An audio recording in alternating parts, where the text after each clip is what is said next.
সালাত ও তাসবিহ নামাজটা সহি কিনা।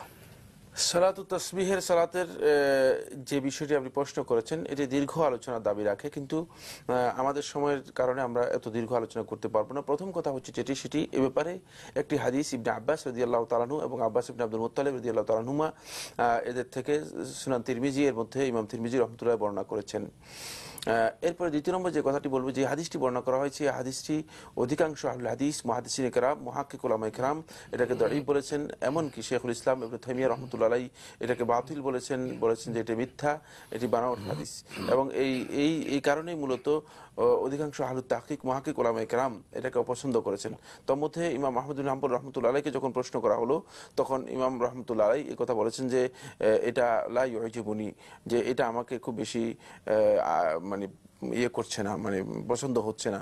যে কারণ এই সলাতের মধ্যে তাসবিহের যে সূরতগুলো আলোচনা করা হয় থাকে, এটা সলাত মানে সলাতে যে সাধারণ যে নিয়ম রয়েছে এই নিয়মের পরিপন্থী।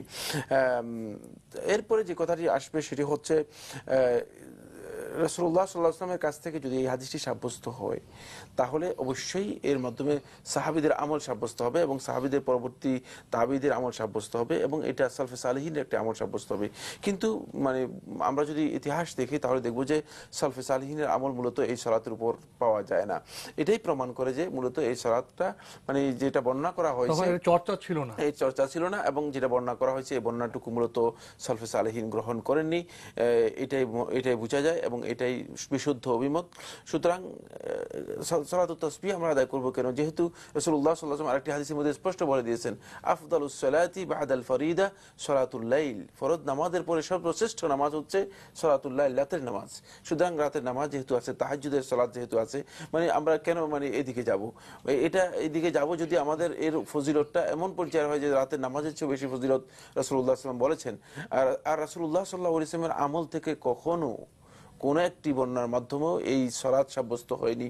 সুতরাং এই সালাত যদিও সাব্যস্ত, মানে যদিও আমরা বলি যে যদি কোনো কারণে কেউ বলে যে এই হাদিসটা সহিহ, তাহলে মানে বিতর্কের খাতিরে এই কথা বলতে হবে যে রাসূলুল্লাহ সাল্লাল্লাহু আলাইহি ওয়াসাল্লাম যে আমলটি করেননি সেটা না করাটাই উত্তম।